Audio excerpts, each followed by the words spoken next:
47 సంవత్సరాల నుంచి ఉన్నాను కానీ తెలుగుదేశం పార్టీ 42 సంవత్సరాల ఎన్నికలు చూశాను కానీ మొన్న చూసిన ఎన్నిక చరిత్రలో ఎప్పుడూ జరగని విజయాన్ని మీరు ఇచ్చారు.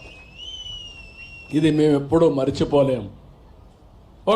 ఒకసారి అయితే అన్నీ చేయాలనే ఆశ ఉంది, కానీ గల్లా పెట్టి చూస్తే ఖాళీ అయిపోయింది.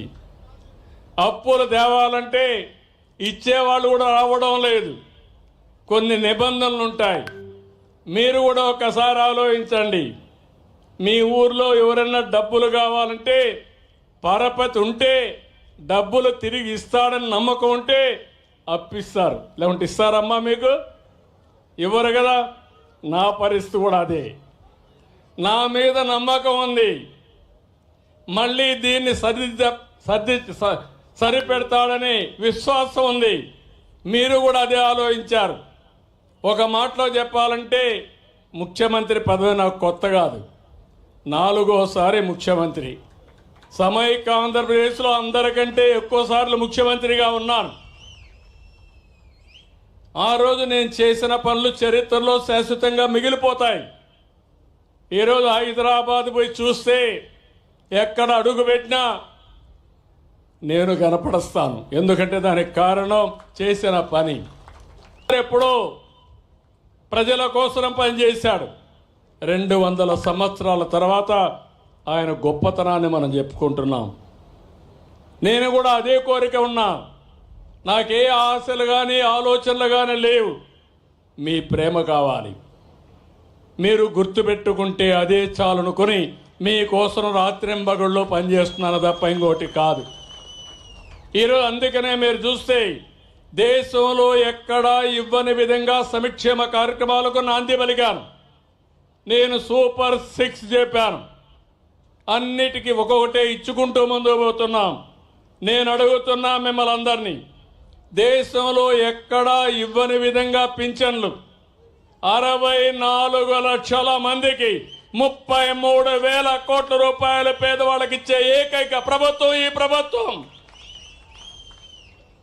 4,000 మన తర్వాత ఇచ్చేది తెలంగాణలో 2,600 లేకుంటే 2,006 రూపాయలు. అట్లా 4,000 ఇస్తున్నాం.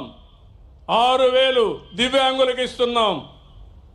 కిడ్నీ పేషెంట్లు ఉంటే 10,000 ఇస్తున్నాం. మంచానికే పరిమితం అయితే మానవతా దృక్పథంతో 15,000 ఇస్తున్నాం. నేను ఒకటే ఆలోచించా, కష్టాల్లో ఉండేవాళ్ళని ఆదుకోవడం బాధ్యతగా నేను ఆలోచించా. నేను ఎన్నోసార్లు మీకు ఒక మాట చెప్పాను, మీ ఇంటికి ఒక పెద్ద దిక్కుగా ఉంటా, పెద్ద కొడుకుగా ఉంటానని చెప్పి మాట నిలబెట్టుకుంటున్నాను. అదే సమయంలో అన్నా క్యాంటీన్లు పెట్టాం. ఎవరికైనా ఆకలి అయితే అన్నా క్యాంటీన్ పోయి భోంచేసే పరిస్థితి వస్తుంది. తొందరలో మీ గ్రామంలో కూడా అన్నా క్యాంటీన్ తప్పకుండా వస్తుంది. ఇది కాకుండా మీరు ఒకసారి చూస్తే మా ఆడబిడ్డలు డాక్రా సంఘాలు నేనే పెట్టాను. పొదుపు ఉద్యమం నేనే నేర్పించాను. ఈరోజు మీ దగ్గర డబ్బులు ఉన్నాయంటే గర్వంగా తలెత్తుకొని తిరగలుగుతున్నారంటే అది డాక్రా సంఘాలు నా మానస పుత్రిక అని చెప్పి కూడా నేను మీ అందరికీ తెలియజేస్తున్నా.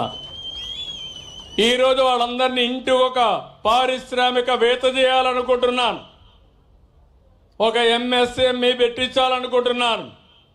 ప్రత్యేకమైన ఈ సంవత్సరం 1,00,000 మంది మహిళల్ని పారిశ్రామికవేత్తలుగా చేసే బాధ్యత తీసుకున్నాం. ఇది కాకుండా ఇంకొక పక్కన దీపం నేనే పెట్టా. ఆ రోజు ఆలోచించాను, మా తల్లి కట్టెల పొయ్యితో బాధపడేది, పొగంత కడుపులో వచ్చేది. చిన్నప్పుడు నేను చూశాను. నా తల్లి పడిన బాధ నా చెల్లెళ్ళు అక్కలు ఎవరు పడకూడదనే ఉద్దేశంతోనే 96-97లోనే దీపం కనెక్షన్ ఇచ్చాను. వంట గ్యాస్ సిలిండర్లు ఇచ్చా. ఇటీవల ధరలు పెరిగాయి, మీ కష్టాలు వచ్చాయి. మీ ఖర్చులు తగ్గించడానికి దీపం 2 కింద సంవత్సరానికి 3 సిలిండర్లు ఉచితంగా ఇస్తున్నాం. రేపో ఎల్లుండో తల్లికి వందనం కూడా ఇస్తాం. ఎంతమంది పిల్లలుంటే అంతమంది పిల్లలకి మా ఆడబిడ్డలను కోరుతున్నాను. ఈ గ్రామంలో కూడా నేను లెక్కలు చూశాను. మామూలుగా ఒక భార్యాభర్తకి 2 పిల్లలు ఉండాలి. 2 కంటే తక్కువ ఉంటే జనాభా తగ్గిపోతుంది.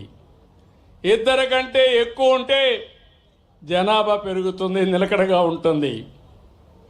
ప్రపంచమంతా జనాభా తగ్గిపోతూ ఉంది. ఇప్పుడు మన రాష్ట్రంలో కూడా 1.5 అంటే 1.5 1.6కు వచ్చాం. ఇదే కానీ రేషియో కంటిన్యూ అయితే 2030-35 నుంచి జనాభా పెరగదు, తగ్గిపోతుంది. రేపు రాబోయే రోజుల్లో మీ ఊరు కూడా ఉండదు. ఆ విషయం మీరు గుర్తుపెట్టుకోవాల్సిన అవసరం ఉంది.